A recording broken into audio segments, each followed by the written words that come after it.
Les espaces ruraux français et allemands, une présentation de Max Dill et moi-même. Lors de notre exposé, nous allons répondre à la problématique dans quelle mesure les espaces ruraux français et allemands sont-ils des territoires en difficulté marginaux mais aux potentialités multiples. Pour répondre à cette problématique, nous allons d'abord vous définir quelques mots, puis parler des difficultés des espaces ruraux en France et en Allemagne, ainsi que les potentiels des espaces ruraux en France et en Allemagne. Et nous allons terminer avec une conclusion. Définition. L'espace rural se caractérise par une densité de population relativement faible, par un paysage à couverture végétale prépondérante, par une activité agricole relativement importante, du moins par les surfaces qu'elle occupe. Donc c'est en gros une campagne.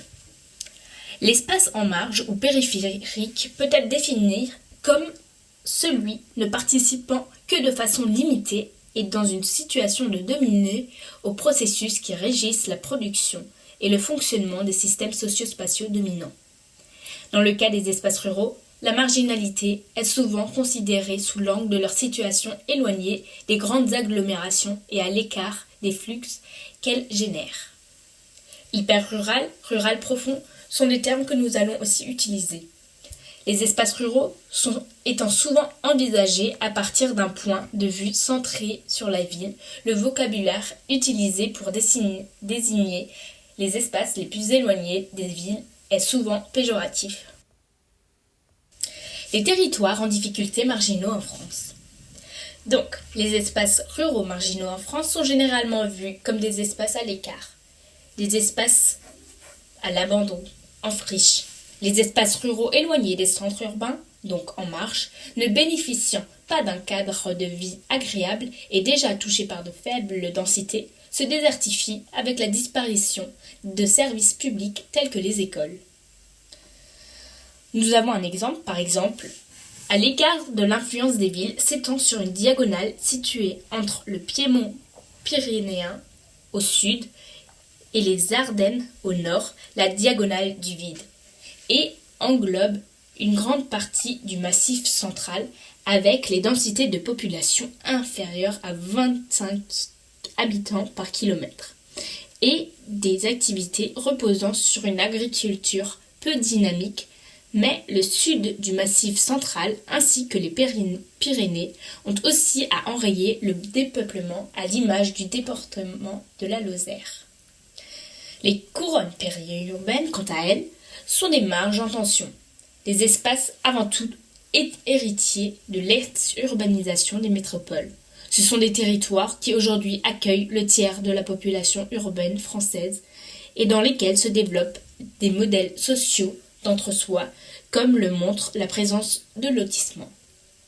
Marges en tension, car ils sont au cœur de critiques diverses, architecturales, environnementales, sociales, paysagères et au cœur des enjeux entre innovation et régulation. À l'ombre des métropoles, les petites villes industrielles en déclin économique et démographique sont considérées comme les vraies marges, marquées par des effets d'évitement de transport, des difficultés de renouvellement économique et des problèmes sociaux inhérents. Les territoires marginaux aux potentialités multiples en France. Les espaces ruraux, devenus marginaux au regard de leur apport à l'économie agricole globale, trouvent aujourd'hui une nouvelle fonction dans l'accueil de populations citadines en quête de nature, voire de populations en situation de marginalité sociale, c'est-à-dire, par exemple, les handicapés mentaux ou les délinquants. Les espaces ruraux fortement marqués par l'exode rural et le vieillissement de la population, ce sont aujourd'hui des territoires résidentiels et multifonctionnels. Les marges territoriales de la France, espaces secondaires, dits à l'écart, sont en effet riches de potentialités locales. On remarque un changement d'appréhension de marge dans l'évolution des politiques d'aménagement et du territoire en France. Après 1945, elles ont eu pour volonté de réduire les inégalités entre les territoires pour maintenir une cohésion d'ensemble du territoire. Les déconcentrations industrielles et administratives des années 60 et 70 en faveur des métropoles d'équilibre en est un exemple. Des mesures ciblées ont eu pour objectif de valoriser les potentialités des régions les plus marginales, comme par exemple la mission Racine ou la mission Plan-Neige. L'intégration de la marche bretonne est un autre exemple emblématique de ce modèle. À partir des lois de décentralisation mises au point en 1982, un nouveau mode de relation entre centre et marge territoriale s'impose. La démarche contractuelle autour de projets s'est imposée entre les différents acteurs de l'échelle donc locale à l'échelle européenne des territoires. On a donc ici deux cartes. La première nous montre la France. On y voit les orientations de la production, donc si c'est utilisé pour les grandes cultures, l'élevage intensif, l'élevage plus ou moins extensif, la polyculture et les autres cultures spécialisées. On y voit aussi la tendance de l'évolution et les espaces intégrés au marché européen et mondiaux. Sur la deuxième carte, on y voit l'Allemagne. On y voit quand même l'espace rural en vert qui est assez dominant vers le nord-ouest.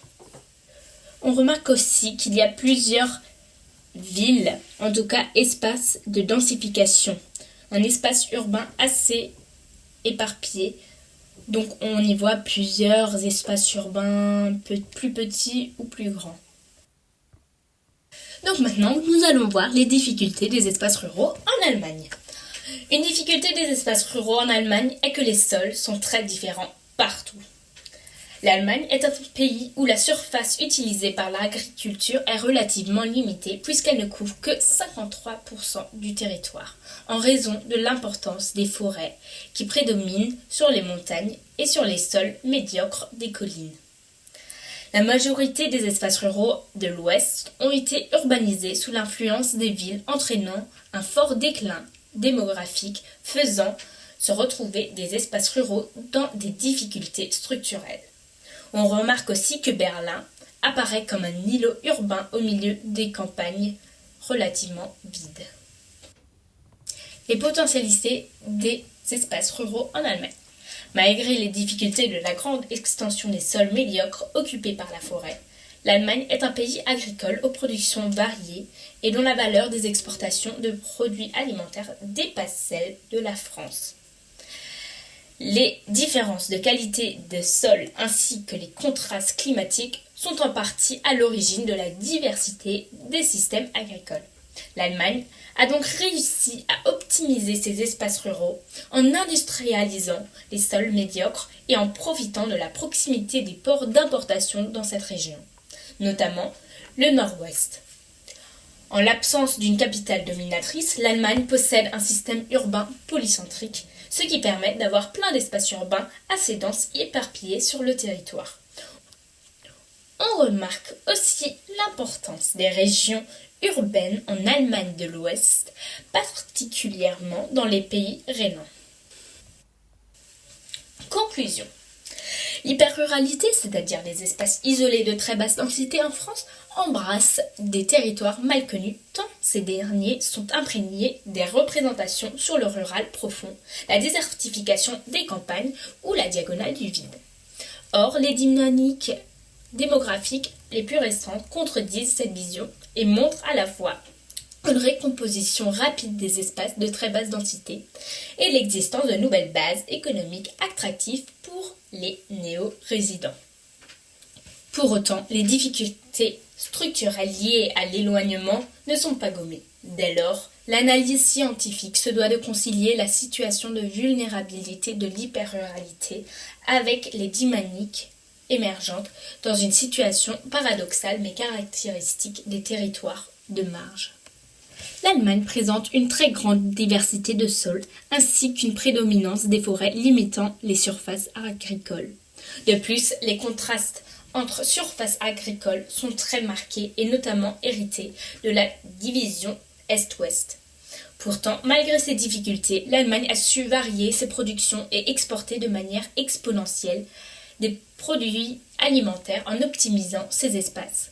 Elle a également su prendre appui sur les importantes régions urbaines de par son système urbain polycentrique et ainsi montrer son fort potentiel.